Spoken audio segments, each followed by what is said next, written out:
Greetings, mortals. I am Natus, the ruler of the underworld, and the end of the week is here, so it's time to talk about some manga chapters. And I'll be honest, there's very few chapters this week since I don't know. I think it's actually was like kind of a break or something week, or who knows? Maybe it's just a translation issue. I mean, outside of Shonen Jump series, it's kind of like more of an iffy on when chapters are gonna be released in Sean Jump, who has a pretty kept up record in terms of chapter releases. But anyways, let's get into the discussion of these chapters. So we'll start off with Shell House chapter 203 titled Deception. Not entirely certain why this is the chapter title, since there's nothing indirectly deceptive about it, at least, anything confirmed to be deceptive about it, but whatever.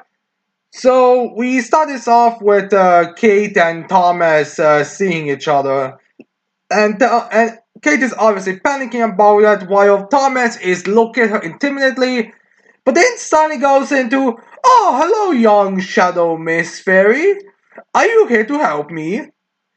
As Thomas gets like a complete personality shift, which is something that Kate's like, "Wait, what the hell is he talking about? What the hell is he talking about?"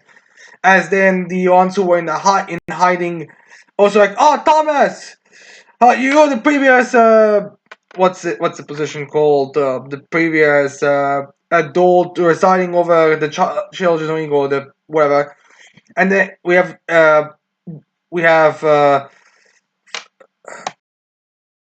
didn't have Douglas and Doc, as well as Lou and everyone jumping Thomas uh, jumping on Thomas to push him down or something while he's in his weirdly over relaxed state. As then Stella and Candy run into Kate, and Candy screams, "Ah, shit, I was scared," after she holds up giant bottles of water in her, implying that she just drank a bunch of bottles of water. Because I think that's kind of the thing with Candy, the fact that she drinks like entire bottles, which kind of looks like she's drinking some kind of alcohol, but reality it's just water. So yeah, she managed to break free and is doing bad, and Kate is. As then we get into like a little joke moment between Stella, Emilico, and Lou, with Stella being hungry. Emilico wanted to go get her food, but Lou's like, "No, you're too, still suffer from the effects, so I should go." Oh, look, the scars on the shadow markings on Lou's body look cool, and saying that they make her look strong, but Lou is strong. So yeah, as then Thomas jumps up again, as Stella realizes that she's standing on top of him, as Thomas tells her, "My little fairy, the place sure is lively, isn't it?" Which the little fairy is Master Charlotte, Master Shirley, or Mistress Shirley, or whatever. As they're like, "Oh, Mr. Shirley," as then Ram appears, like, and Skate's like, "Oh, overjoyed," because like they lost contact with Shirley. Because I mean, they were with Ram, but Shirley did not came out with everyone else, so they were a bit worried about where she's in. I mean, they were not completely like, "Oh, Shirley, we have to go save her," because she's so tiny. I mean, the chances of anyone even finding her is kind of a iffy thing, but whatever. They finally managed to calm down, because they managed to get Shirley reunite with Shirley and Ram. As then Kate, after being super happy about their reunion, asks them, "Alright, what the heck is up with Thomas here?" Because Thomas is like, in terms of like, he's kind of like one of those very scheming, very corrupt, and heartless adults. So why is he here now, acting so friendly and everything? As Ram states that when Mistress Shirley was, still waiting a little bit of time before sneaking out, because there was kind of all the commotion. But after she snuck out, she went across the prison district, because the two facilities are kind of close to each other, and that's where Thomas grabbed her, which is a little joke about Thomas loving grapes. So Kate's like, wait, he grabbed Mr. Shirley? Did he confuse her for grape or something? But and then yeah, he was acting this like weird loopy way. So Shirley thought that he might be useful, so she helped him get out of it. And now we brought him here because he could have some uses to him. As then Douglas tells them, "Oh yeah, Edward told me about something about the situation, and explained them." Probably he said during the whole. It was after Douglas's big hero moment where he helped them get the key after that. I guess the conversation continued with Edward where they were talking about Thomas and how he's out of the way. So yeah, Doug is a bit aware of the matter. As then and while we have this conversation going on, we also have like a little background thing where we have Stella offering Thomas some grapes and be like, "Oh, these are my favorites." As it was like, "Oh, he can remember that thing." As then they do have like a little Uncle Thomas thing uh, where Stella is on top of him and she's like, it's like, go, Uncle Thomas, or just go, Uncle Cole. As Thomas like, choo choo, but which I guess this is the reason why his name is Thomas for this Thomas Tank Engine joke or reference or whatever you call it. So yeah, and they also talk about like his hand being cut off. So is the maybe he lost all of his memory after because of the shock of losing his hand or something. There was some speculation that maybe what happened was that he got all the shadow in him depleted, so now he's kind of regressed in personality, which would kind of explain the personality thing. I mean, just the way Thomas is acting is very much in line whenever you have adult characters who suddenly start acting like children for whatever reason. It's like in Shy when Spirit was going to talk to all the world leaders, but all the world leaders' personality was changed to that of a child's, because of Khufu's effect. So they were all like playing with their dolls. So it's kind of a similar thing with Thomas here, and yeah, yeah, so Thomas is kind of in this situation, and then they wonder. I guess he's gonna be an ally, I suppose. Which Douglas kind of questions: is this really a wise idea? And not much all the horrible things he did. Which is true. I mean, if you know, I mean, just look at Barbara. Like the things he did to Barbara, are, like some of the most despicable things exist. Like he literally tricked her into thinking that that that Christopher is still alive, and then then he had to work in a position that she was never gonna move on because she was just too useful for him, and then he gave her false hopes by giving her a fake uh, medical skincare product to help her heal her injury, just so she would be thinking that she has a chance, even though she doesn't. So Thomas is is one of the more awful ones.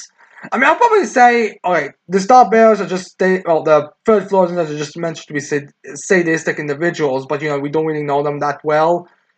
While Thomas is very much we actually do know what his messed up things he did. So yeah, not to mention the whole powerless hunt, causing the whole powerless hunt and all that stuff. So yeah, Thomas is despicable.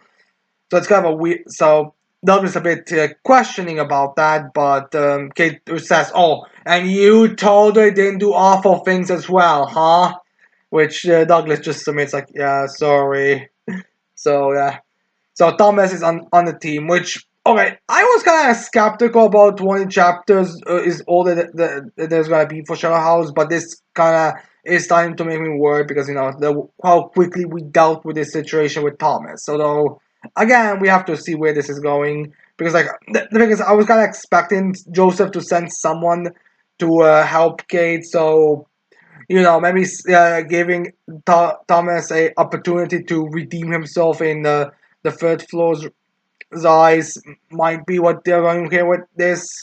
After they said that Thomas has kind of lost all of his power, so him going back to the Dodge floor, knowing all that he knows about Kate's faction, all that, is kind of useless because no one will. They'll just throw him in that jail again. Like he's not going to benefit from this at all. So yeah. So basically we didn't get like a shot of everyone who's in Kate's group. So it's Kate, Emilico, Doug, Douglas, Stella, Candy, Thomas, Ram, Shirley, and Lou. Interesting that they are not considering going to Bobby for support, but to be fair, Bobby at this point is probably just too mentally devastated, broken to really help, and Bobby's under the brainwashing. But anyways, we have to wait and see on how these two, how this is gonna go, since they're always kind of like allies. Although to be, I guess like similar to Luis and where they're kind of like mentally incapable of doing anything as well as physically damaged. But anyways, we have these guys now working together. So, anyways, as they are establishing their faction, they realize that there is something. Well, notices something. So she grabs the empty bottles that she was carrying around in her pockets, and she swings it in a corner as they're all caught by Jeremiah, male man, the male member besides Oliver and his research team, the one who's constantly like doing in the background doing his own things, like either sleeping or drinking and coffee or something. So he's there and he's been spying on them. As like Jeremiah, well, I think it's just Jeremy. I think it's Jeremiah and Jeremy. So he's like Jeremiah's doll or Jeremy as they realize. Oh no, he's been listening to everything as then Jeremy uh, escape leaps out. Oh, he then goes into the balcony and then jumps out to escape. With he jumps down and he uses Jeremiah to like help him move. Jeremiah's spider limbs to like move around. Escape's like, oh shit! If he escapes and tells unfair bodies, we're gonna be in trouble. Quickly, we need to capture him so he doesn't do anything. So we have Stella, Candy, and Kate going after them since they're the only ones with movability to do so. Since Stella has to like whip uh, ribbons that she has in her hair so she can like jump down and run, and Candy is super agile. Aminako is too, but she's kind of not really in the best position to be chasing after everyone, and Kate is flying because she's a fucking bird, which honestly I feel like that's kind of ruins you trying to be low profile thing with flying around, but whatever. It's not a situation where you can just think too logically about stuff. So anyways, we have Jeremiah and Jeremy running away, as then we have Stella Candy catching up to Jeremy, grabbing her by the hand to try to prevent her, but Jeremiah just physically, well, I want to say it's more of an outpower thing, like physical strength, so he just like swings her down, and and Candy is able to recover as Stella goes to help her, but it kind of screams at her, no, go after him, I'll be fine. As then me and Jeremiah and Jeremy go again more down. They first went into a lower rooftops of the buildings and kind of moved around there, but then they again jumped completely down into the forest or the I think garden area. As then well no, I think they were actually first climbing again up, but then Kate showed up and she like used the projector like of jumping and flight to like cut their escape, so they would have to fall down to the garden. Then Kate used the suit powers to the bind Jeremiah and go after to Jeremy. And doing this chase, she's also kind of thinking like Jeremy. Wait a minute, me and he was a lot more active, or at least it's not. It's just about as active as Jeremiah is, if not more so. And that's odd for the shadow, for the for the unbrainwashed living humans and shadow. So, and not to mention, a lot of times he was just uh, in the background, like he was in areas and listening to stuff that he shouldn't be listening to, but the expression was like he was not using that he was using some kind of earplugs not to hear anything. But wait, what if he was actually listening into it? What if those like earplugs he was having were actually allowing him to listen to things closer? Not to mention him his research on the suit creature. So really was he like so Kate started to consider the possibility that he might have actually been one of the was kind of similar to Lewis, where he was a disciple of Anthony. But fortunately for Kay, once she catches up to him and he throws out the water gun and shoots at it. Do not worry, there's actual water in this water gun, not love potion mixed with tea. So Kate's wings just get destroyed, nothing else. So once Kate is on the ground and Jeremy is just standing there, he's like, "Ah, Mistress Kate, as expected of you to be able to catch up to me. Like I would expect nothing else from the success of the mirror house." As we end this chapter on this, so Jeremy definitely knows something about the mirror. Definitely knows the situation about the mirror house and all this stuff. So okay, the next chapter's Ross have already come out. I don't even know. I haven't checked to see if the next chapter has also come out. But at the bare minimum, Jeremy knows of the whole situation and is at least, and by the way how he talks, very much seems to be on the side of Kate. This chase seems to have been more of a task to see of Kate's skills, if anything else. I mean, he knows her intellect, but her physical skills are more in question.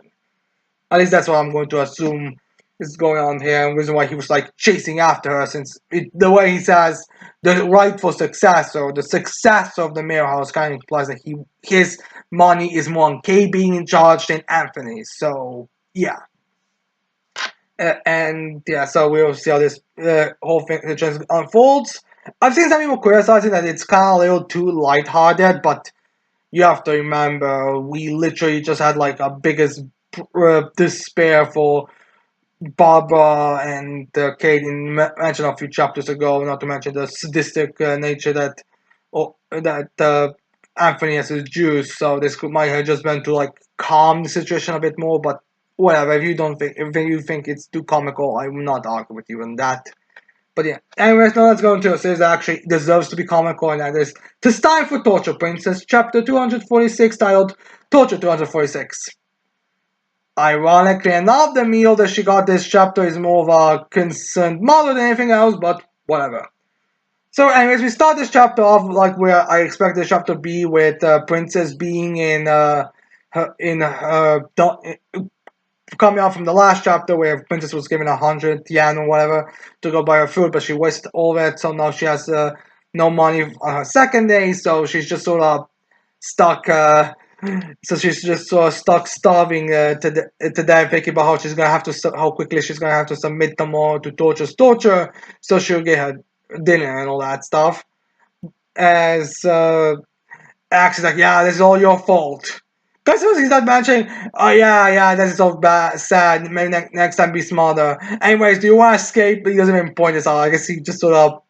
I guess maybe Axis at this point just submitting that like, yeah, like Princess is clearly not wanting to escape anymore. Like she's just uninvolved at all.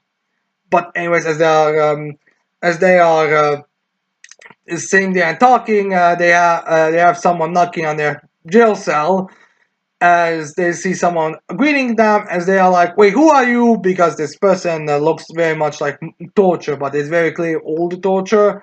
So they're kind of confused on who she is, as this person explains to them, "Oh yeah, I'm Torture's mother, and I'm here because my daughter was concerned about your health, about you possibly wasting all of your money in one go.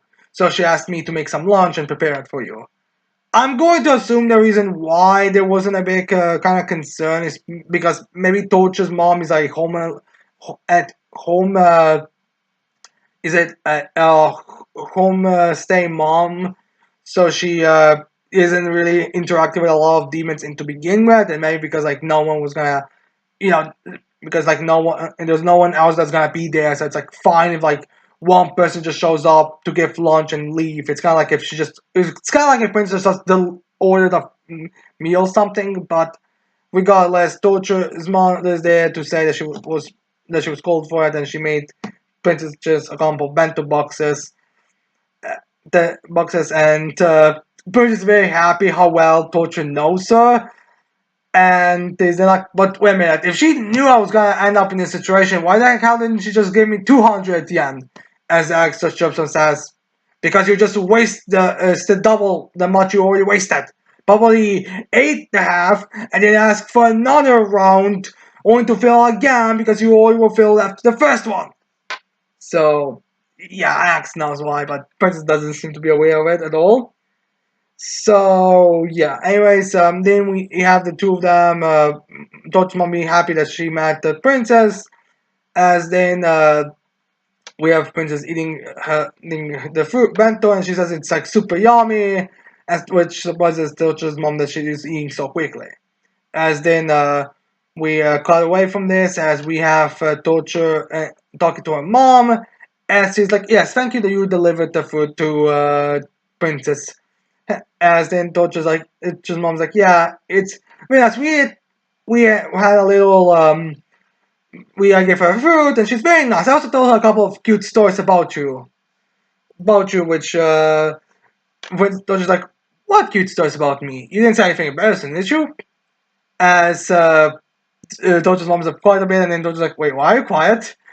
As Dodger's mom explains, "Well, you see, to me, they are just sweet, cute stories about my daughter. But looking back at it, you might be a little embarrassed about someone find out about them. So, as Dodger's like, Mother, what did you tell Princess?"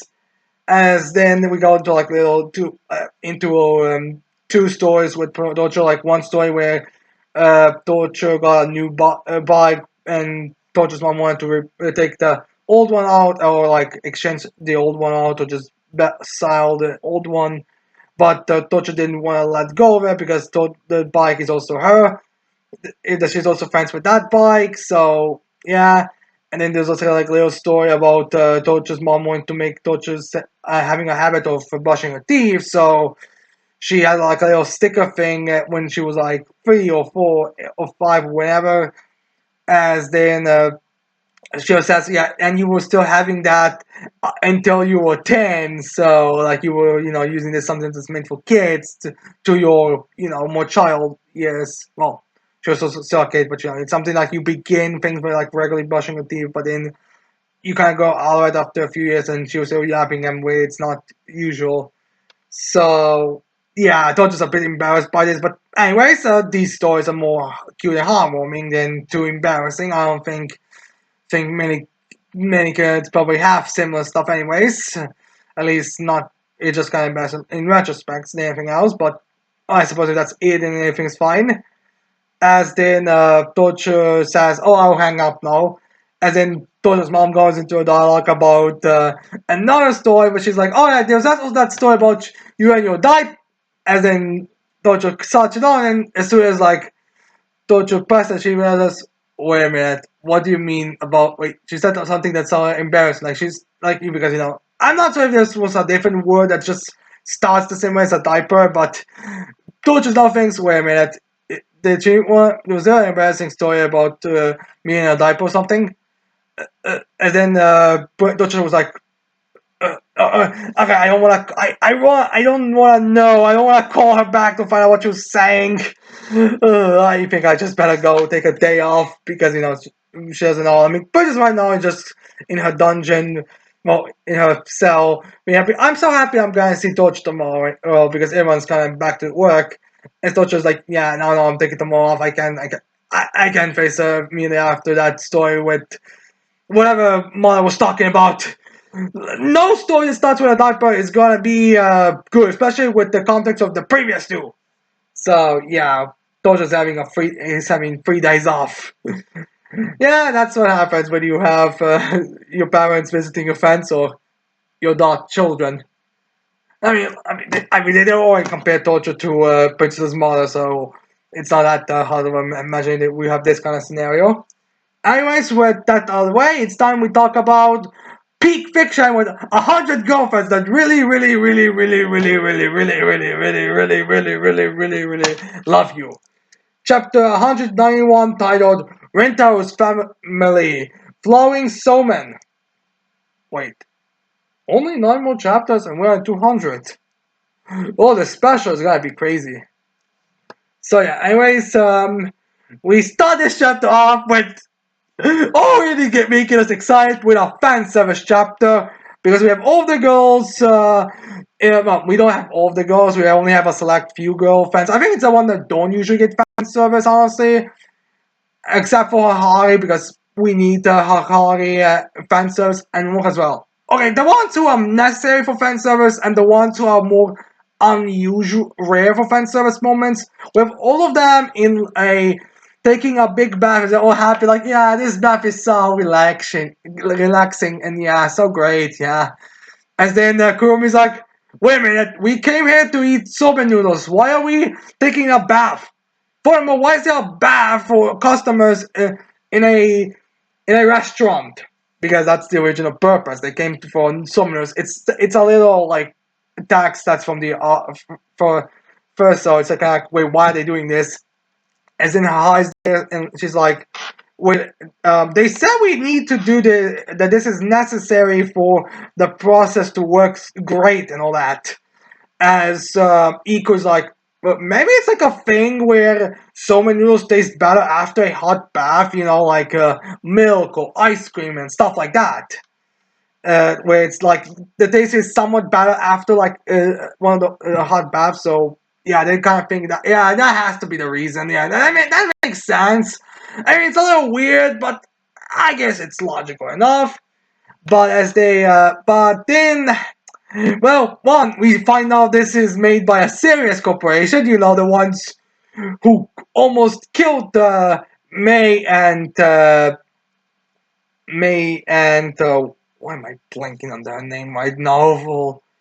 Era? Yeah, I think it's main era. The ones that almost no, not just okay, actually no. Serious Corporation almost killed main era, Saki and Matsuri, and I could swear there was someone else they almost killed. I know for a fact. I am 100% sure they tried to kill some. They almost killed someone else, but regardless, actually, okay, wait. I think actually, did they try to?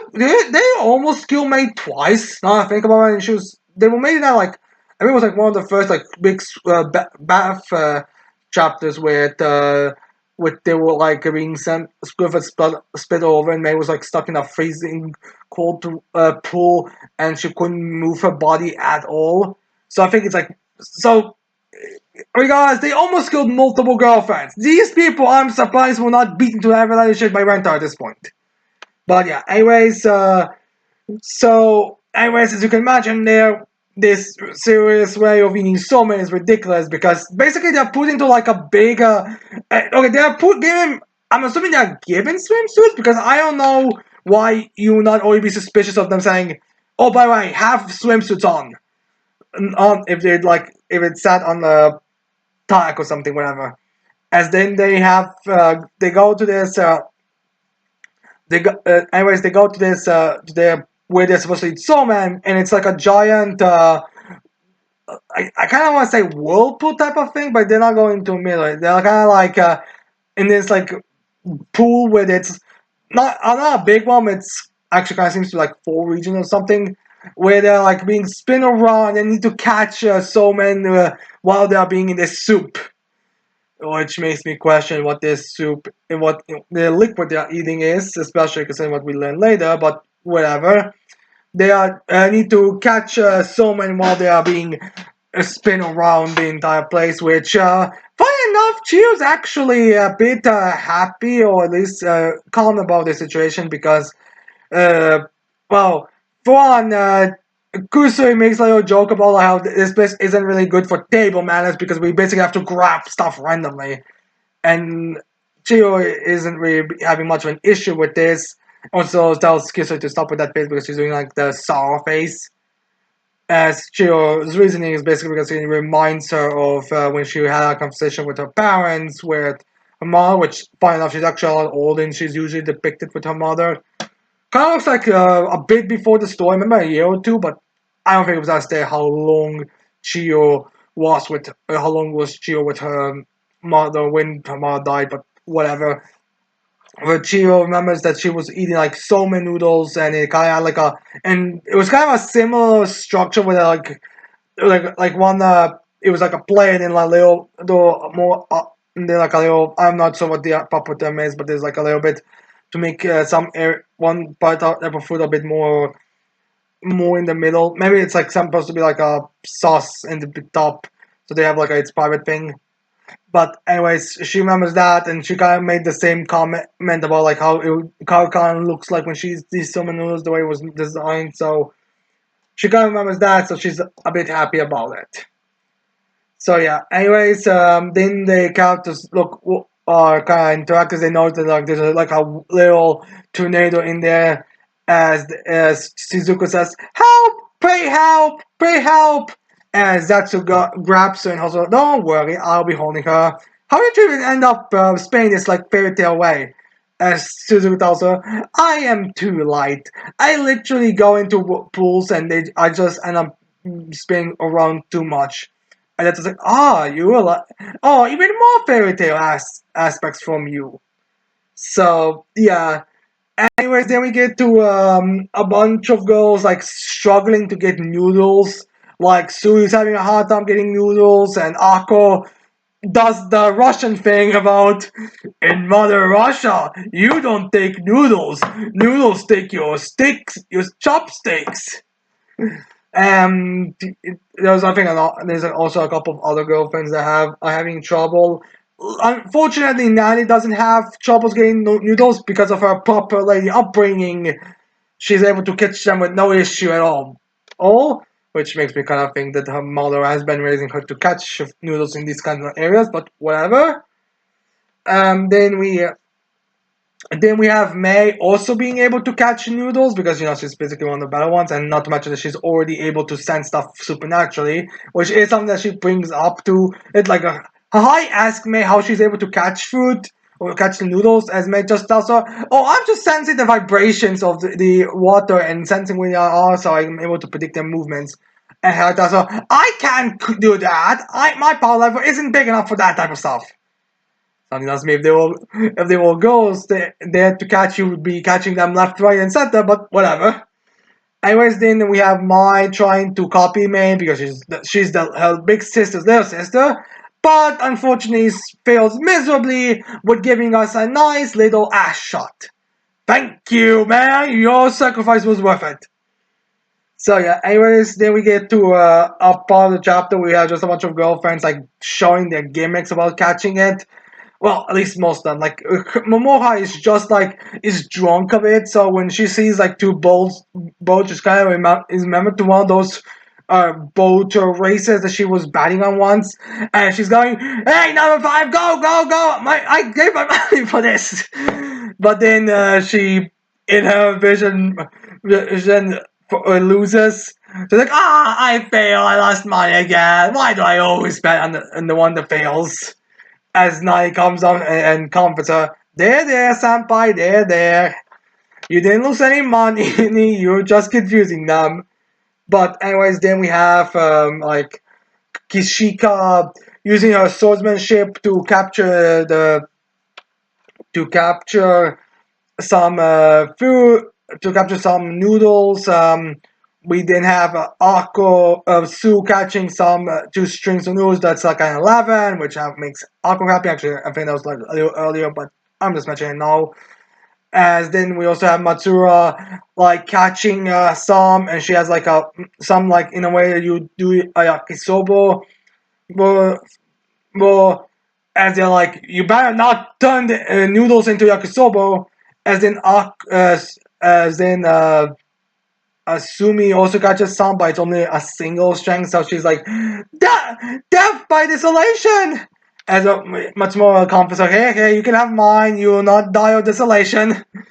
The fact that it's actually a real possibility that someone would die from just having a single noodle is just ridiculous somehow.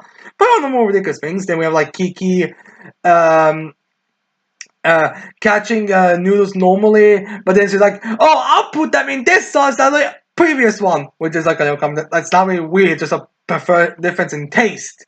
Actually, are you implying that people who have that taste are weird?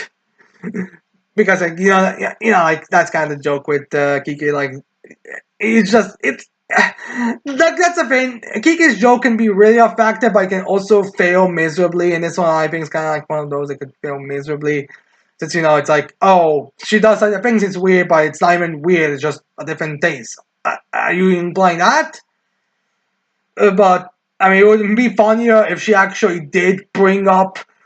It would be actually funnier if she did bring up the actual reason why she thinks this is weird, but she doesn't, so, but whatever. Anyways, then we get to the one we've all been wondering how she's gonna react to this, and that is Kurumi. And Kurumi is just like, no hands needed. These things are flying. All I need to do is turn myself around, go into water, open my mouth, and let the noodle boats float into me. Because Kurumi does have the stomach for that.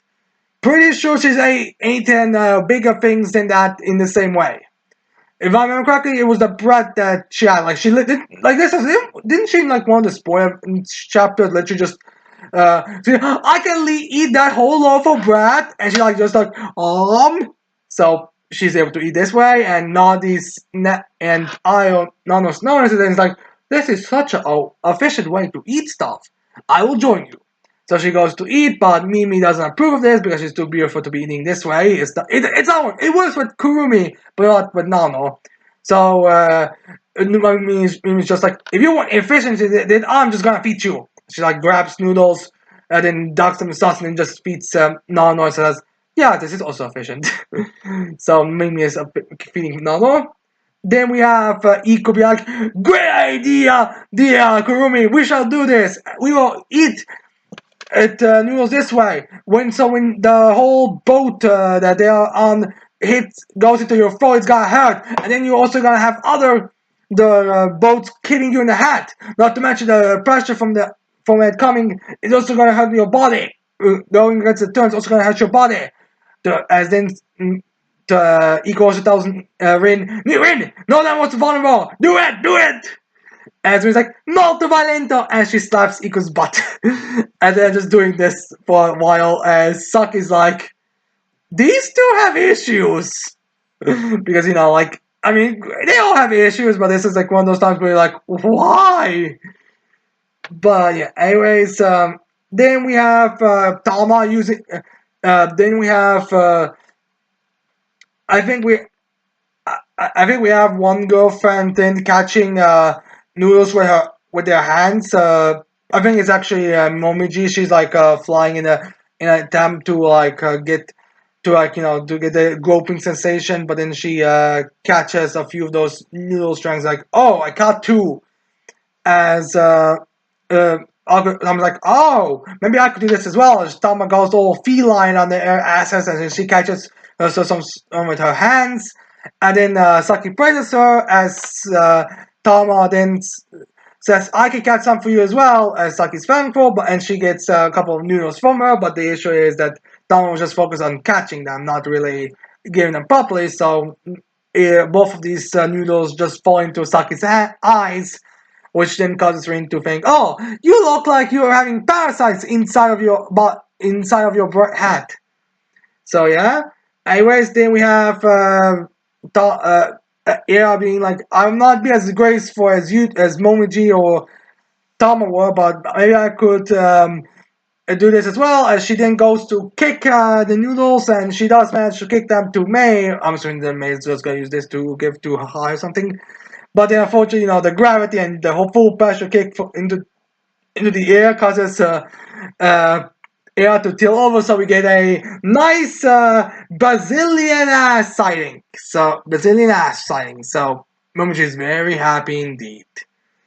As then we have Hakai catching some noodles with her boobs to feed to Rentaro, which pisses off Karane, as she then grabs one immediately. She slaps it to her chest, I guess trying to see if she can hold it in her, but she could, but it gets even more bad because of that, and she just shoves it down Rentaro's throat, like every person.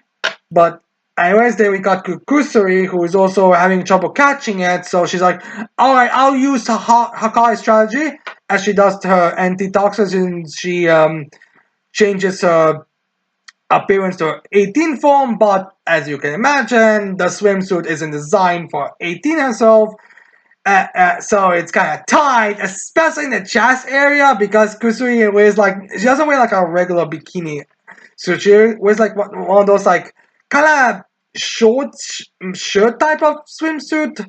I'm not sure what they're exactly called, but regardless, the the swimsuit is very like restrictive, covers more of the body. So when she's in her 18 form, all that happens is that her boobs kind of look like they're gonna,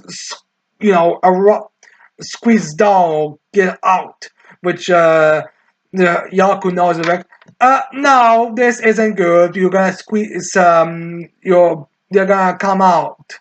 So yeah, I don't know that did actually happen. I think we do see. I mean, I think she's regressed back to a child later, but regardless, it's not a smart idea. So yeah, anyways, but as we have this, we have Yamame coming to help, especially some are struggling, like the more weak ones. So Yamame just like does her because she's so big. She just kind of engulfs all the summoners in her. It makes like a dam, the Great Yamame Dam, as I think one of the girlfriends refers to it. It's like, okay, everyone, eat up. As we have Zetsu, Suzuki, Uko, and I think one of our girlfriends being like, I think it's Suo, one of those two. Of being, oh great work, Yamame, thank you. Even more of a fairy tale miracle. You two are really adding your fairy tales. I am wondering how you're not, that's just gonna interact with a girlfriend that's just going to be a very fantasy-ass girlfriend. I mean, we all know this is gonna come. For crying out loud, Halloween is around the corner, meaning around the time when the next chapter on the next girlfriend's gonna show up. It could very well be Halloween, so I could totally see like a Halloween-esque type of girlfriend being introduced, and you could just imagine the fairy tale inspiration that she'll get, that's just gonna get from her. So yeah, anyways, then we have this serious corporation noticing the fact that Yamame can make a dam that catches Somen, and they're like, oh, this is outrageous! This can't be taken seriously if that's all it takes to catch Somen! I have to increase the ranking! King! So, the person who's in charge of the sales corporation, which honestly, based on her hair color, makes me kind of wonder if this is the relative that Iko apparently has in this sales corporation. But anyway, she increases the setting, which just causes like a big pool that just like covers all of them, just filling them with water and being unable to, actually eat salmon. So they just yeah, they kind of, so yeah. Hi, please sue the Ceres Corporation at this point. I mean, they tried to kill your adopted daughter at least twice now. I feel like you are justified in suing them. Actually, no, three times. First time physical death. The second time they sent her spirit up in the air with that spot treatment, and now they almost drowned her. That's three, woman. Three, Sue, and once for Hakai now as well, and Kurumi once as well. At least I think it was just once. Anyways, either way you look at it, they almost killed your daughters multiple times. Sue them, woman. Sue them. Use that capital of yours for your advantage for once. So yeah, anyways, luckily for the girlfriend, Sorrento is able to regain his strength by using his chat powers to jump out of the tidal pool, see the bamboo sticks, cut them down, and you start using them as chopsticks to catch his girlfriends. He sees her high, he grabs her, puts her down, as she does her roll, as she clings to him, and starts kissing him as he's being a chat and saving all of his girlfriends, like the man he is. And then, of course, they end up making a lot of love when one another in eating a bunch of noodles, but that's just the child's reward. Respect the rental, respect him, the man. So yeah, that's the chapter. It's time we abandon slice of life and go into pure action with the story being Four Nights of the Apocalypse, chapter 164, titled "Who Remains." So we are already going into the main tournament portion of the battles. We're moving away from the battle royale, which, I mean, let's be honest, the story does make a lot of sense. I think even in the since these chapters where they were like battle royale to dwindle all the numbers was always like one chapter for it because not to waste too much time. So it makes sense, in my opinion, that we're not wasting too many chapters on this little battle. though between all these and they don't really matter. It would just essentially be the main characters being the shit out of a bunch of random fathers. Like we've seen how easily everyone was dealing with one of these characters in the previous two chapters. So yeah. Anyways, we started off with Anne and Chion sort of being reunited. And Anne is very happy to see them, thinking, where the heck were you and what the hell is up with Tristan? He was acting all weird and stuff as Chion and Isolde are being very awkward and very uncomfortable about what happened. So, what again? Like, what is the context here? I mean, these two. I mean, like this is my kind of issue with this. Like, I understand there was gonna be an explanation at some point, but like, all right. So let's get for all the information that we know of.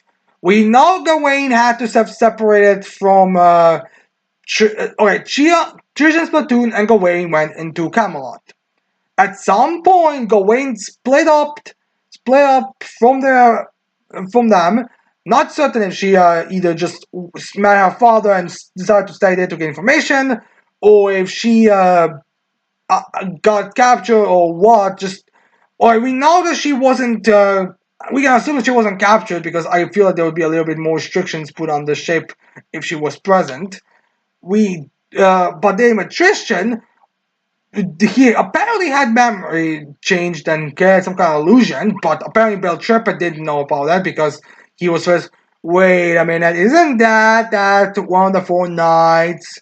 This at least implies to me that he wasn't aware of it. And then we have Isolde and Chion here who are who've lost contact, but apparently are still not haven't been captured or anything. So I have no idea. So what exactly is going on here? But regardless, they are kind of not going to talk about it, but I'm assuming, going to explain it up next chapter or pretty soon. I mean, like, I'm not sure how immediately we're going to go into like a 1v1, or if there's gonna be like a little break, just so you can all kind of wait in your quarters to like select who's gonna be fighting who next. But regardless, they are currently not able to do it. They're currently we don't know what's going on. But anyways, as they're talking, Tristan shows up and says, "Oh, you there? I thought you weird lot were going to participate in this tournament, but I guess sorry, season that I was correct in doing that. Anyways, like I said, we are enemies here, so I'll take you all down for my assault." As I like, what are you talking about? Isolde is right here, dude. She's clearly here. As Tristan goes to slice her, but well, actually no. Chion goes in front of her and tells her, "I know this is gonna cause you a lot of trauma, Tristan, but it is necessary. You see a scar? This is a scar you caused me." And so I'm guessing this is like one of the flashbacks that we got to Chion. I guess this is like, because remember, like Chion in the previous in pre-timeskip had like one eye covered constantly. So it turns out that he has a scar that is very traumatizing to Tristan. He was thinking about using it to get him to remember who he is and everything, but it didn't work. It didn't work, so he's currently so he just kind of continued going for a shot and ask, "What? How? Stop pretending like you know me. Stop pretending we're friends. Stop all that." As he goes to slice Gion, but Anne shows up and saves Gion, and then Tristan goes to attack. He's sold, but unfortunately, unlike Gion, Tristan's slice actually causes his instincts to kick in and tells him, "Do not slice her," which confuses Gion, like, why is he not slicing her since she's an enemy? But anyways, he is incapable of fighting back against her, as then he and the rest knows there's like a giant tornado that's just blasting, well, not blasting, that's just sucking and throwing everyone away. So Tristan just uses his goddess wing, just sends out his goddess wings, just kind of flies off, saying that next time we meet, he'll take you down. As yeah, it's still kind of confused about the situation. As Anne's a bit confused about the situation, but right now they have to worry more about the tornado, which Anne just tells Gian to help Broncos, I think was his name, the one that was in the last chapter, the one that Anne that went and saved from Camelot, but now he's also here, so he's there. She tells Jian to help, but then he's like, "Who is this guy, anyways?" And then the Teneri's like, "Oh shit, I'll just use Gnome," which funny enough, he actually uses Gnome very effectively here because he's giant. Like he makes a giant like wall to protect them, as there's also another like I think Gnome makes like a golem creature that protects them, but then he's also on top of the golem creature, so he just kind of protects everyone from the giant tornado. So they won't have to worry about moving branches because Manga is like very big. Like he's more like a traditional knight kind of frame. So yeah. But anyways, then Donnie notices this giant tornado is like, "Ha! I'm well aware of this Tempest type of magic. My uncle is a Tempest wizard magic knight as well. So all I have to do is like push back, yeah." As Donnie uses his telekinesis, and funny enough, it actually isn't like a joke where he makes a big talk, but is not like fails miserably because he does actually perform as good as he should be. Like he's actually proving his job. It's not just a like he's actually being the master Donnie that he is. As we then get inside of the tornado, as it's revealed that Hauser and Edlin, Donnie's uncle at Edlin, the friend that was training with Donnie until he ran away, and the one who was in the first part where he was like the leader of those fogs that he kidnapped the dragon egg. Like they're both there present as well. So so then Hauser tells Donnie, Donnie, that wimpy a nephew of mine, God gave it to him. He's actually putting a good fight here. But that fool doesn't seem to realize I'm here. You'd think he would be able to recognize his uncle's magic instead of just being miserable like this. So yeah, I guess Hauser also came along as well. I'm not sure this is implied. There's gonna be like a kind of a different explanation of while they were traveling informed something. Maybe I don't know. Like was Brockus aware of what the cauldron was or something? Because all that seems like it feels like weird. All of these characters are here and not. Maybe it was like a thing where because they actively knew where they have to go with Gawaine's information, they were able to send them out quickly. And also Anne did state in the previous chapter though, oh yeah, who did you come with? So kind of implying that there was like a small group of knights that were in Camelot coming to that night that were in Lyons, they got informed about the cauldron and went to the cauldron to participate in it. But anyways, Don is there and House is there and he's also tells Ellen, be careful by the way, Ellen. If you go too close to it, you're going to be sucked in and the element and all that type of stuff. As anyways, as then when Ellen's like, yes, I'm well aware of your magic works, Master Hauser. But then someone comes out of the tornado into the tornado nonchalantly. And his character, okay, we did see him previously while we were first seeing the tornado eliminating character people, in a sense of previously, but I didn't feel like it was necessary to comment because it's only them standing there and Donnie and Percival being pressed by the size of the tornado. But anyways, this person shows up there behind Adlan and stabs him. I'm assuming in a fatal spot because then Adlan collapses and his spirit leaves his body as he's like, wait, am I dead? What is going on? As this person just waves at them, bye bye. So yeah, as then Hauser when his panic like deactivates the tornado, as then is like, what? Adeline, what's going on? Because previously they were talking about taking down one of the four knights, but they're like, there's no way a four knight would be taken down by this, but now he's coming cut off. So Hauser knows, and he's like, oh no, Adeline!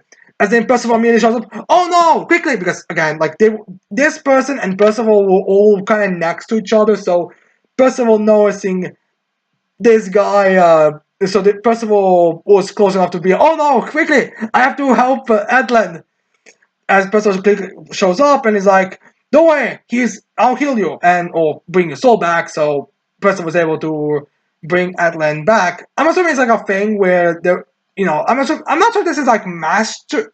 This is Percival's mastery of it because he couldn't bring back Jade, but here he's able to bring him back. Although to be fair, many Percivals did say that his soul probably didn't have any attachments in this corporeal world to stay. So they so it wouldn't be able to be brought back. Maybe because Alan was so out of nowhere died and went to fight alongside Donnie, his soul was a bit more resilient. But anyways, while Percival is healing Atlan, this person goes to strike at Percival, but Percival uh, just covers it like merely like she just makes a little blade like yeah, that's not gonna work, dude. As this person merely jumps away. And alright, so this person, this character is like one of those generally ambiguous individuals. I'm leaning to saying it's a her, but we don't know yet. But anyways, this person has alright, so has about a body of a 16-year-old, or in this case, I think 18-year-olds, or this character looks about the same age as the cast, or maybe a bit younger when I was. I kind of into being a bit younger now, but around the cast size, honestly. As this person has like a weird shirt, like a kind of a weird, very long shirt or dress combo kind of situation. As they also have like short hair, but a good chunk of it is light colored, but the one strap is dark colored.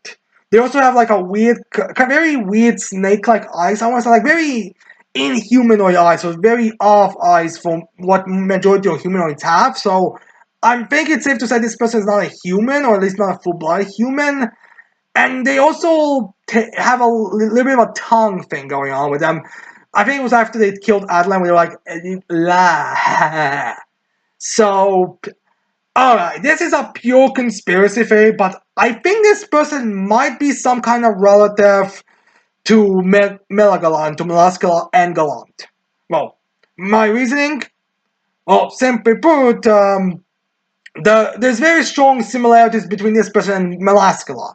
Melascula was messing with souls by bringing them to the death, and this person can see the souls. So it's not crazy to think this person might be. So if this person is anything like Melascula, he could have some kind of soul messing with powers. I mean, we don't know if Melascula can see souls in this type of sense, but it's kind of a similar type of ability, and also most characters in sequel series who are directly connected to the previous ones usually have some kind of one-up, so you could say it's just a one-up. Then we also have the tongue. Alaska, I would say, is like the most significant character with a tongue. So, and then we also have the fact this person has kind of like, I want to say like, has kind of like the shape of Galan's. Well, okay, it's kind of difficult to say what Galan because at first you kind of think he's a piece of armor, but then you kind of get to a more flashy form. But I kind of want to say that his eyes look more the shapes of what Galan's was when he was in his chaos form, and he has like very, I want to kind of say snake resembling eyes. It's not exactly snake eyes, but very resembling, I want to say at least. So I kind of wonder if this character is supposed to be something like a thing that was born out of Melagalant. To explain, when Melagalant was killed, its body, majority of it, the main body was intact. I think it was just like, cut up. A few arms and tail were cut, as well as the main snake portion, but the general torso of the body was relatively together. So I kind of feel, so I think it's possible that this individual might have just been a child that was born with combination of Galant, Melascula, and Chaos Magic, making a new life form. I mean, I think it's not crazy to think. Also, like we've seen how Chaos Magic looks. I don't think it's crazy to imagine that there might be some kind of fusion of those two things together. I mean, it's not. I mean, I'm just speculating because there seems to be like a lot of something that feels like a very strong parallel between the two. Either that, the two could have just had a child before they were sealed, or maybe after they were sealed. I mean, there was some time they had for that, or maybe you could explain like the two had it, but then Maleska. No, Maleska was not killed at the outside of the sense. She was alive. She was just in a tiny snake form. So in theory, she could have laid an egg or whatever snakes procreate, and because of all the asthma and all the other magic connections, it just got born to a full demon instead of a demon snake hybrid instead of a normal. I mean, again, it's kind of a weird thing because I think Smelsk is meant to be a regular snake, so her so it's not a demon snake specific, but here it's we'll find out. I mean, it's a character who doesn't even talk in this chapter. Like, I think the other character at least says something. This character doesn't even talk. He just kills Adlan, like, goes with tornado, kills Adlan, sees the soul, then goes for a strike, then does a little tongue thing, and then fucks off to who knows where. So it's kind of weird with about this character, where they are going, but regardless, this character is.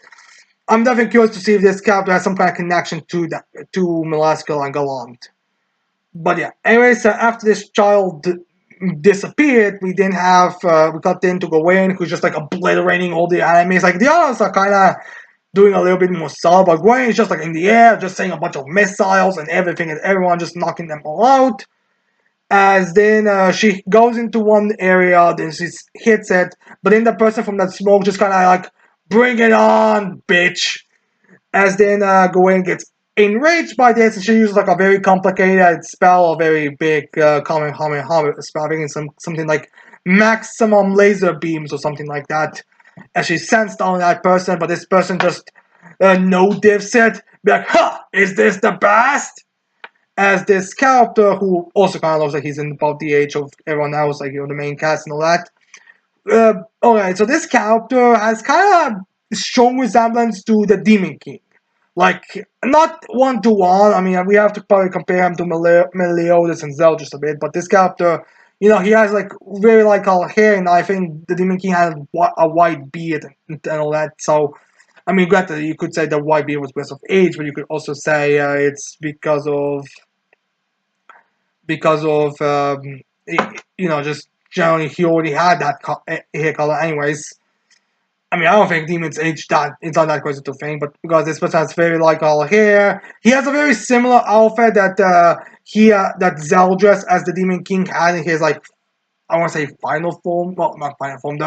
When Zeldris and Demon King were the most together and the most fused, that's the form that he kind of looks like he's wearing. Although, to be fair, there's a lot of like general aesthetic designs with it, but still, there's a very, very strong resemblance towards it. So, between these two characters, so it's very possible that this is just a reincarnation of the Demon King, especially considering how many faint plans the Demon King had to revive himself. So I wouldn't be surprised if before he was dying, he used some kind of reincarnation spell that on himself, which would kind of explain why he may look a bit older than. Well, again, like, it's difficult to say the character's age, but it would kind of fit why he would be looking about the same age as everyone else, because it must be as old as the rest. I mean, Grant, the area took about, I think, a year or something before she got reincarnated, but the Demon King could also just be reincarnated.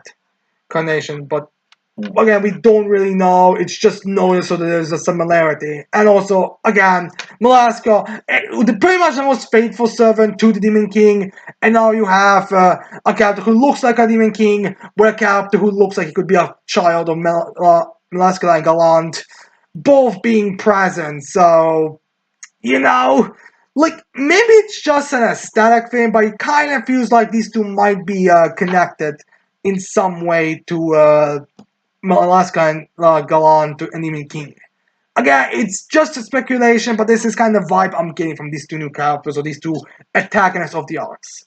But anyways, as before Gawain and this guy can go into a more serious fight with one another, the 17 combatant is like, this level power is madness. As he falls unconscious, as Bishop announces, the fight is over. The final 16 have been selected. And we'll be now proceeding to the one-on-one matches. As then we have like the final matches being revealed, where we have Team Percival, Team Percival and Gawain. We have Team Tristan.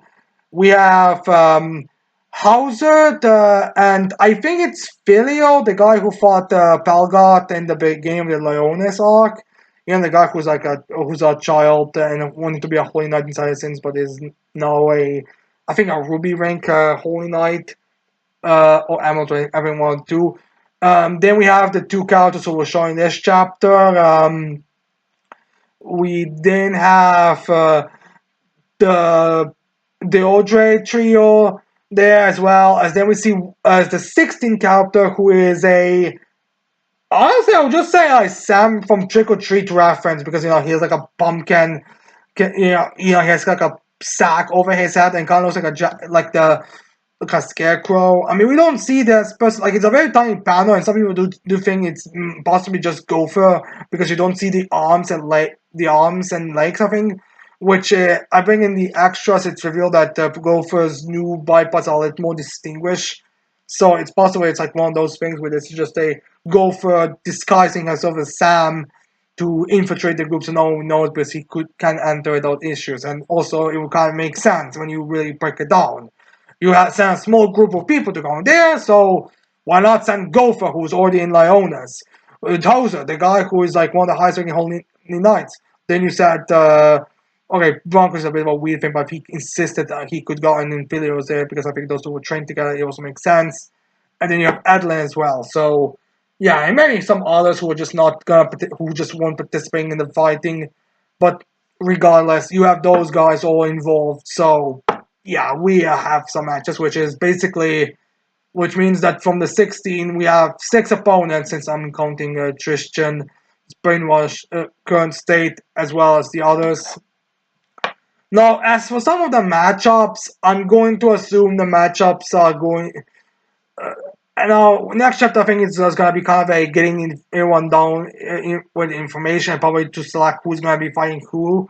Not next chapter, but I could see it like being chapter about them conversation, explain what's going on with Trisha. But then after that conversation, we have like a chapter.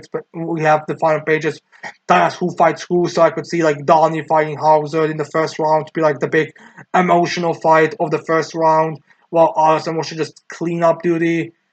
I like that's a like I don't think like all of them. The old I kind of feel like the Odra and Percival would make the most sense for the first round, and also could be like the big shock one. So I could see Hauser and Donnie, Percival and Odra being the first two, being the first round. Then we get to the other ones where I'm like, I feel like the two who are kind of being set up as the big villains of the tournament are going to be the ones who are going to be cleaning up some of the other Father Knights or the side characters. Not knowing how their fights are gonna go. I mean, they're kind of building up to a uh, Gawain versus the Demon King Incarnation and Percival versus the Malaska Galan's child one. So I don't really know who they're gonna be fighting. I mean, I guess Malaska's child could probably go up against Lazian's, while the Reincarnated Demon King could go up against Anne, and that's gonna fuel some fire under Gawain and Percival to beat these two to a bloody pulp. But we don't know really how this is gonna go. But we have to wait and see how these fights are gonna go. It also doesn't have the fact that we have no idea what the jacket the pop color is. But anyways, I feel like they'll be pretty confident. I also imagine like Tristan's gonna. Would we have if the Sam is okay? If Sam is Gopher, does this mean we're gonna have a full night versus a Saturday Sins finally? We have to wait and see. But anyways, after 4 nights, we then have Fairy Tail 100 Years Quest, chapter 169, titled "Linked by Water." I really wish this chapter would be then fully focused on Mercophobia and Aquarius, because I don't think we really need a full chapter or multiple chapter, too many chapters focused on Naruto versus Brian. But unfortunately enough, we don't. We only start with the Linked by Water. So, anyways, we start this chapter off with where we literally left it off last time with Brandish and Lucy be like, "That's Aquarius' key. Right now, either one of us can take it, but which one?" As Mercophobia is like, "Aquarius? You mean Aquarius, the water spirit?" As Lucy is like, "Wait, you know her?" "Well, of course I know her. I am the dragon god of water. I would know the water spirit."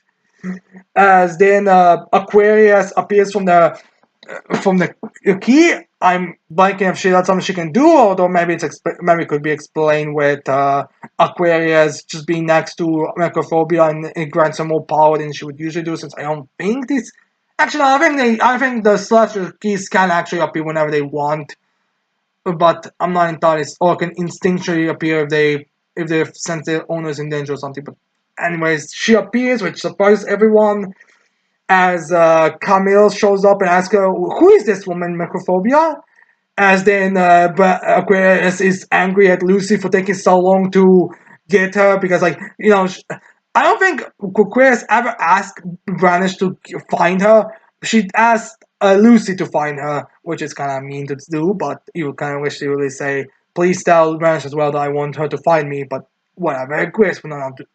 It's one of those main protagonists in plot device reasons, but regardless, Aquarius chastises Lucy for not finding her sooner, and then chastises Brandish for not acting like a dog, so act like a dog, where Brandish goes and off for the entire chapter, which is something that's actually, I mean, a payoff to Alderaan arc, because when Kana skid Brandish the same way as how skid Brandish instinctually started acting like a dog, and she's like, I'm sorry, I confused you for Aquarius for a second. You're not Aquarius.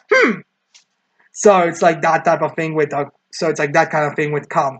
So I do have to, so yeah, we have this kind of thing as Microphobia tells Camille, yes, I am aware of her. We do have history. And in fact, even Chris says, hi, Microphobia, it's been a while. And it's just, oh yeah, you haven't changed at all in the centuries. So we are going to get to some kind of like connection between these two.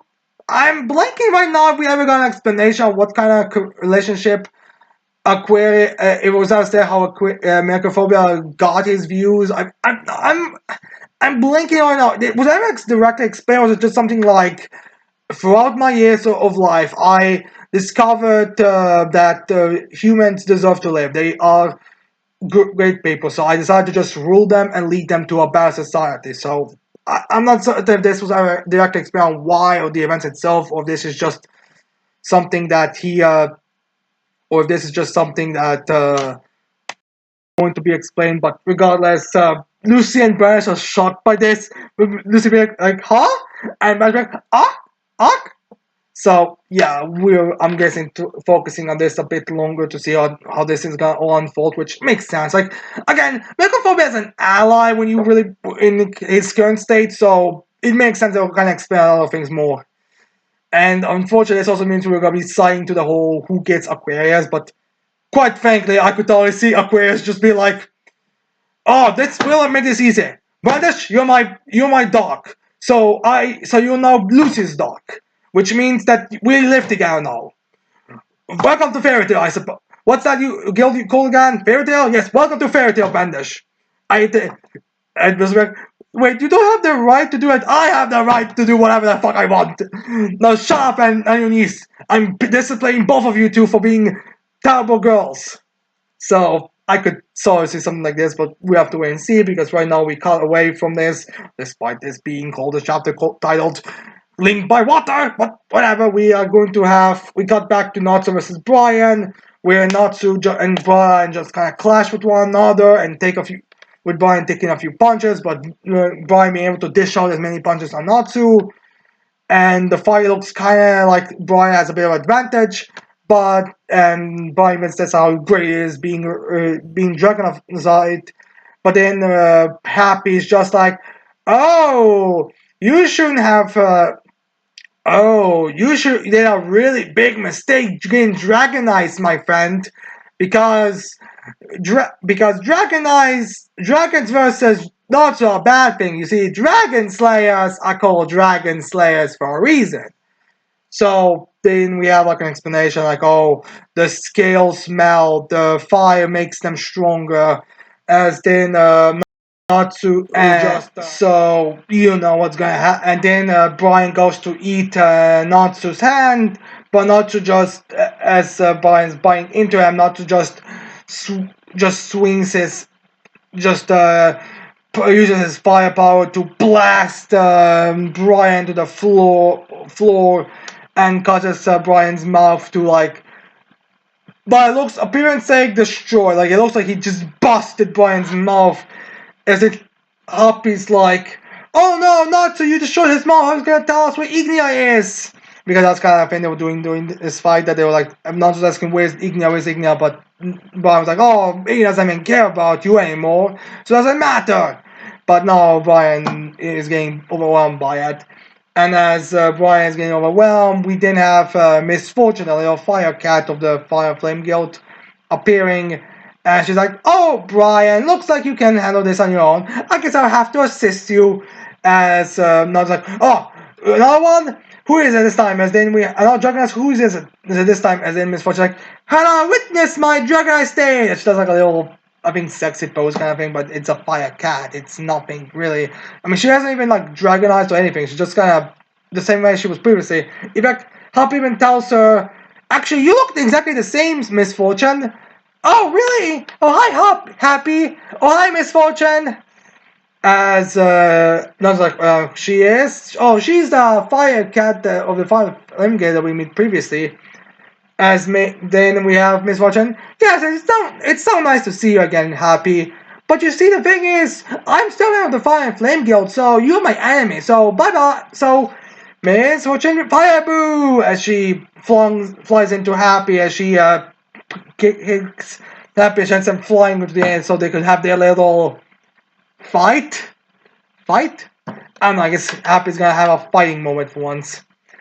But anyways, they're just gonna be fighting while Brian then says, you are no match for Ignia, I'll take you down. As then Brian goes to attack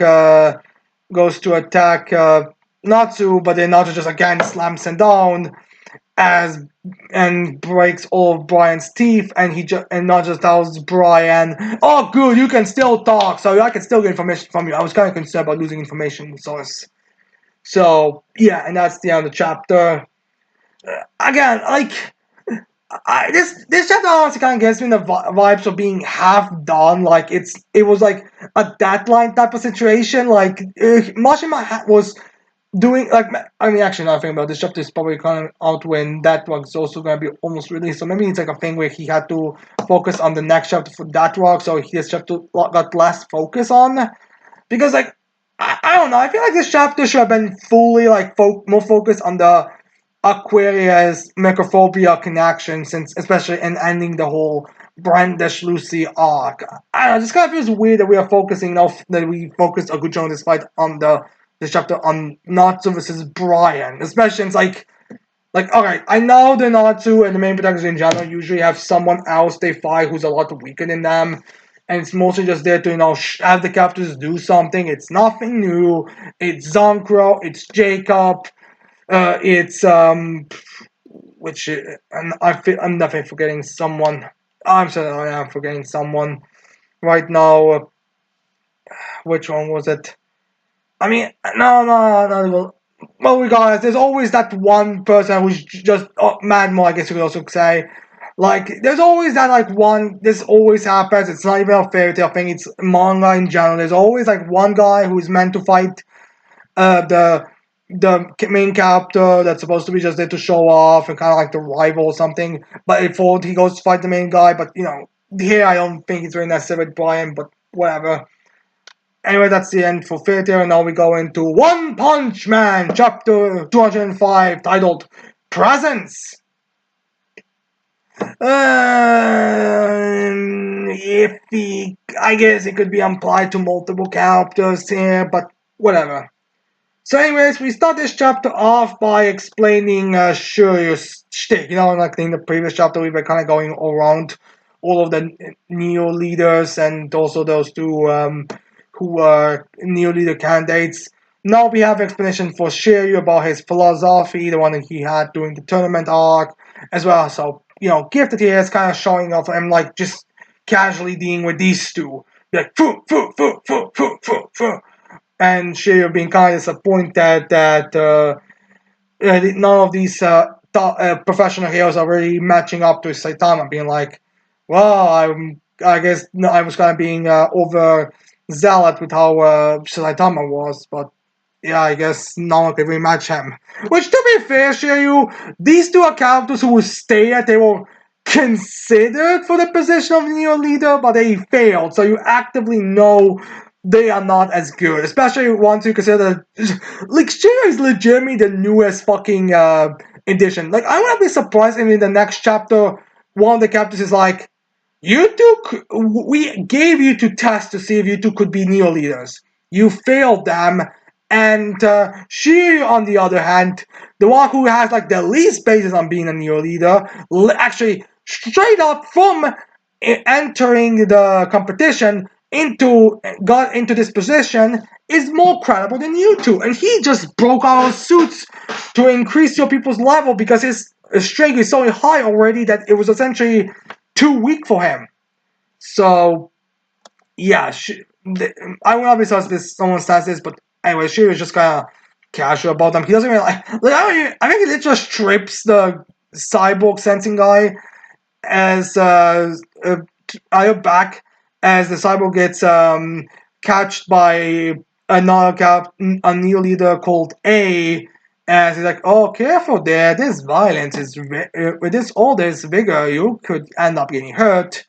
As McCoy explains, this guy, and he's a top class assassin, an A class assassin, or mercenary. I think it's one of those two who has killed hundreds of people and is generally, we need to make a deal with him that if he's under civilian, if he allows us to say, if we just have him under surveillance, we will punish for his crimes, and he just has to be a neo leader for exchange and all that. So similar to like Ryman, I think was a mafia guy who is has a criminal past, and this guy also has a criminal past, and I mean, we do have the. I mean, this is actually, I think, a callback to Sonic to begin the story because Sonic was, I think, also explained to be like an ass or thier criminal or something like that. I mean, it's not directly as much because it's mostly monsters versus heroes, not criminals versus heroes. But anyway, this is like again kind of reminding us of all that, which is also the reason why in the webcomic A and Sonic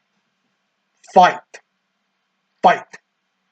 So yeah, he's here, and he is the kind of like again a question about him being here. Like, kind of sounds more like you're protecting him from scrutiny than anything else, if you ask me. As then Wild Emperor shows up.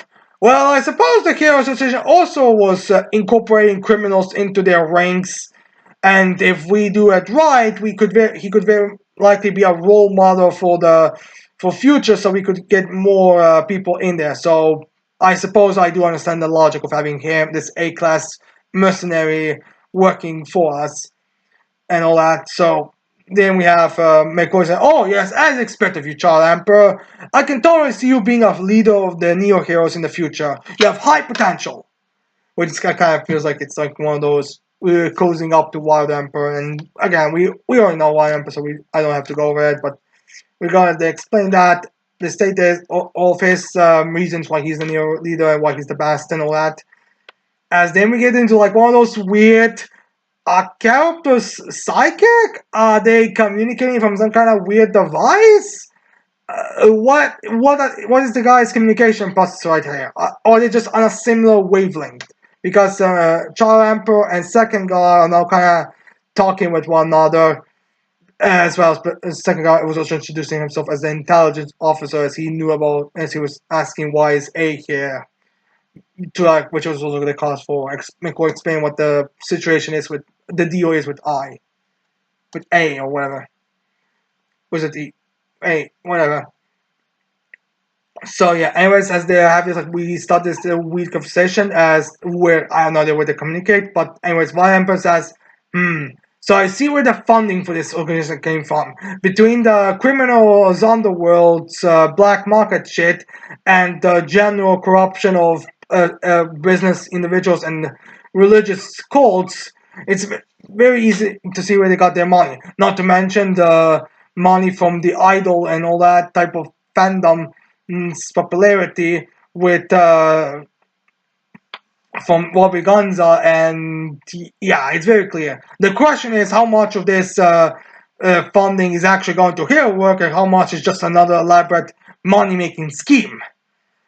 And exactly what is the New Heroes' goals against the Hero Association with bring all this together and all that stuff. We have to combine all the theories and information that we've managed to get up to now to see what is going on. Which I do like. Okay, so one thing I do appreciate here, it's explained to us why what Child Emperor, Wild Emperor is kind of was, I want to say antagonistic, but more like suspicious or didn't trust Webigonza, because in the webcomic, after a monster attack, Wild Emperor is kind of doing some research, and then Raimon, the mafia guy, and Wabi guys show up, and they both talk to Emperor, and he both gives what he's doing, and he tells both of them that he's just doing research so he could see if they could use the bodies of the monsters to create like a cleaner environment to create a substance that can create a cleaner world and all that, which they didn't want to like talk too much and probably didn't follow at all because he was using all the overly scientific wording. He didn't say, "I want to see if we can use the biology of monsters, if we can substance, if we can create like a material that would make a better world, like better fertilizer and stuff like that."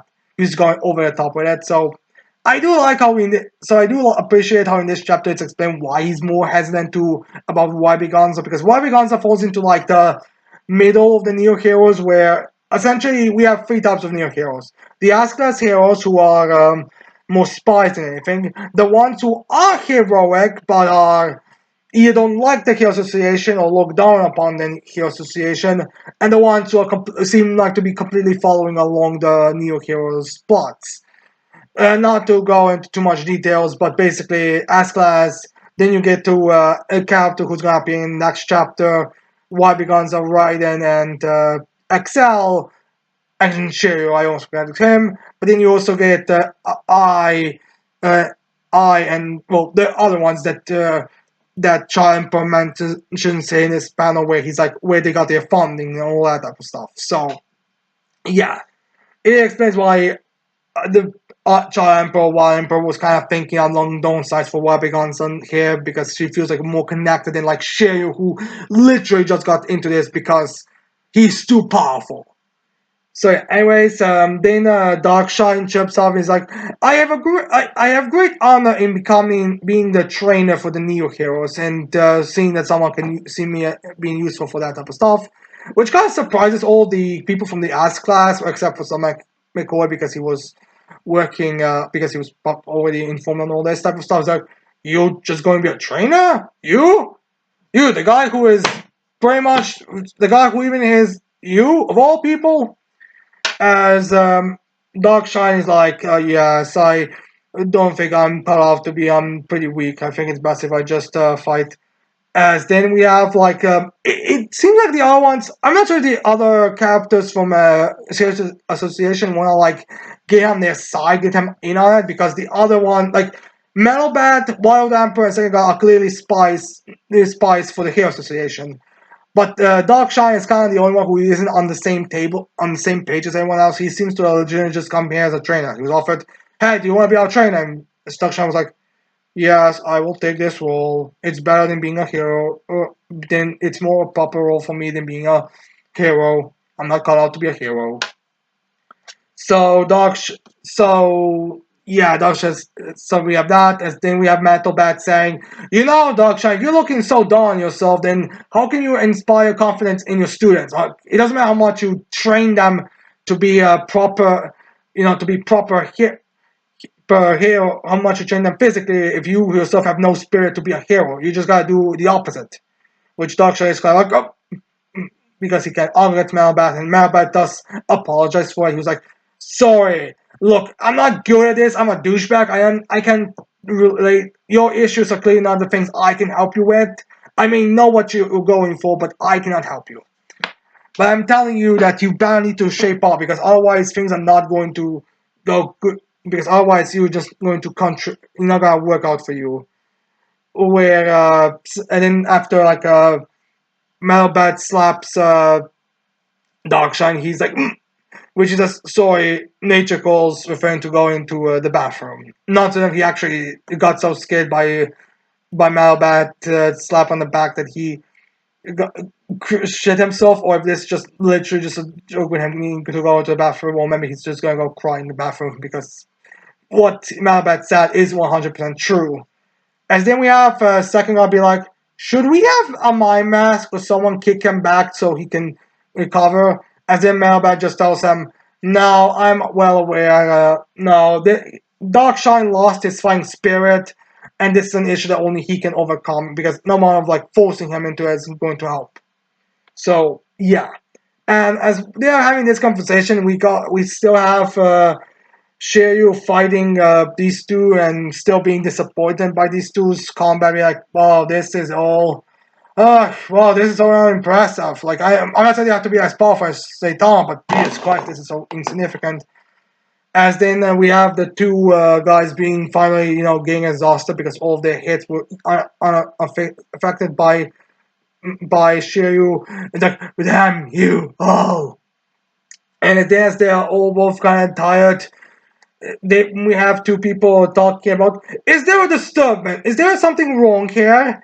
As we have two individuals walking in, being Elimin and Destro, which they're two which the two of them are agents of the New York Heroes that are supposed to make sure that everything is going along smooth, like there's no issue, there's no complication, there's nothing. They're basically there to keep everyone in check so they don't step out of bounds. And Element Astro. Now, these two characters who appeared in the web comic, these are non-new characters. There are theories about them, but about them being something else. But anyways, the two of them are currently just there and seem to again be more involved in the ins of the New Heroes than others.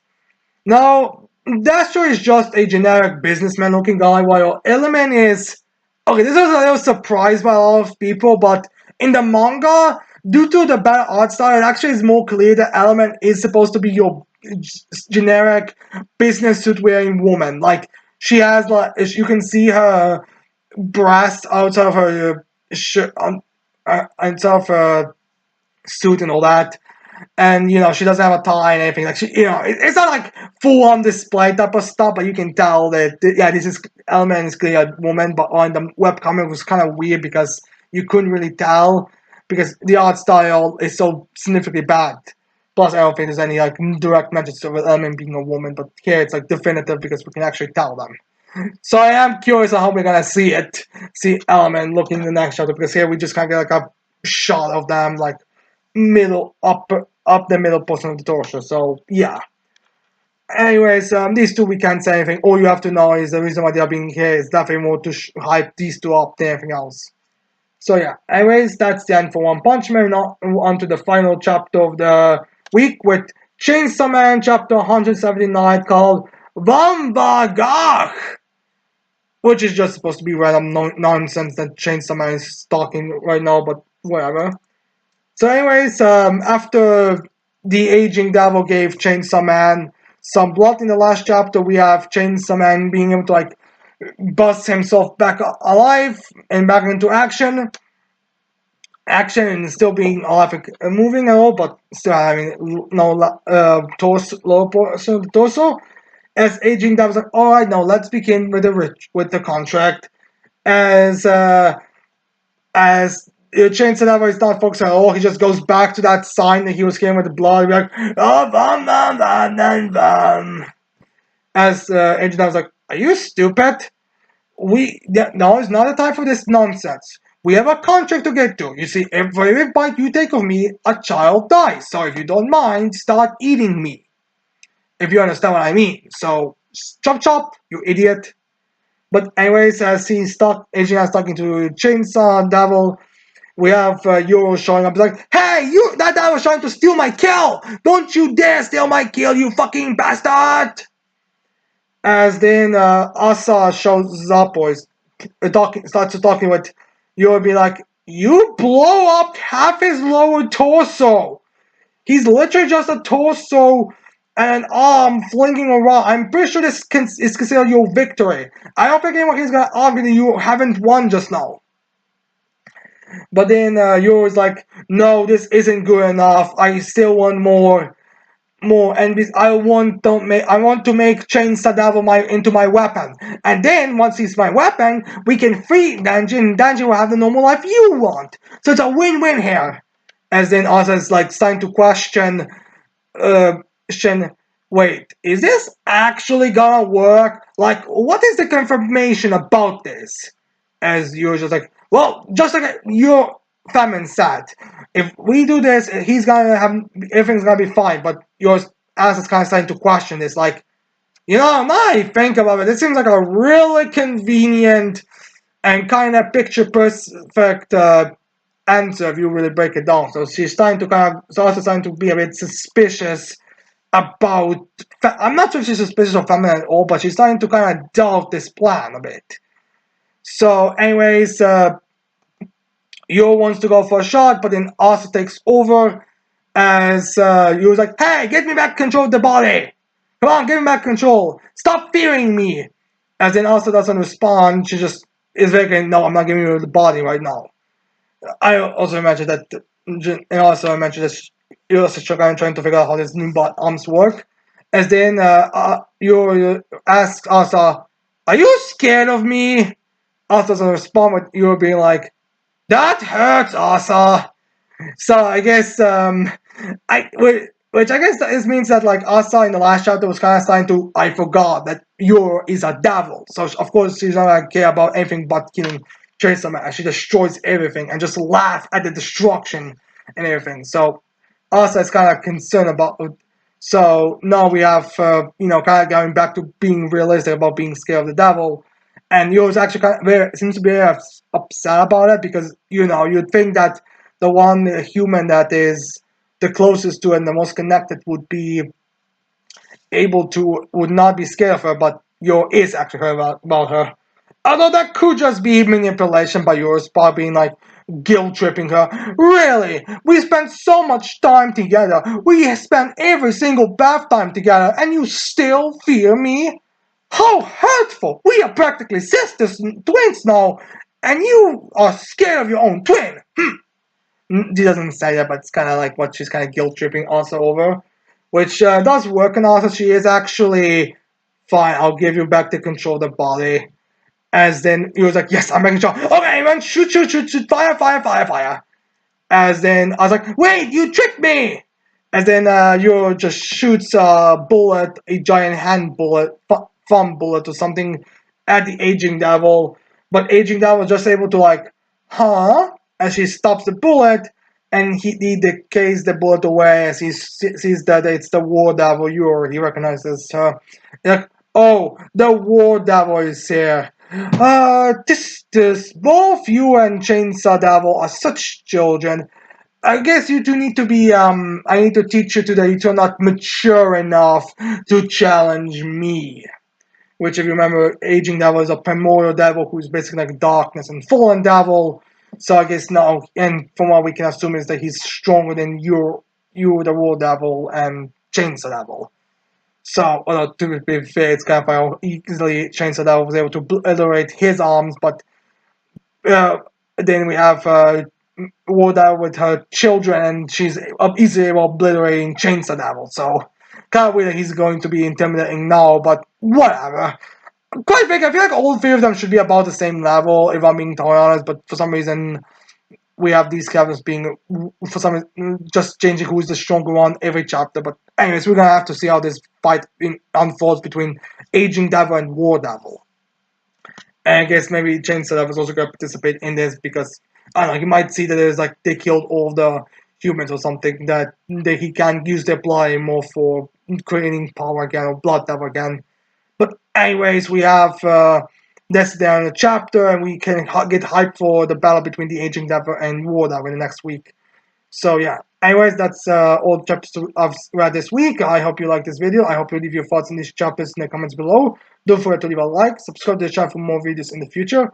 And with that said, I cannot wait to see all of you mortals next time. Goodbye.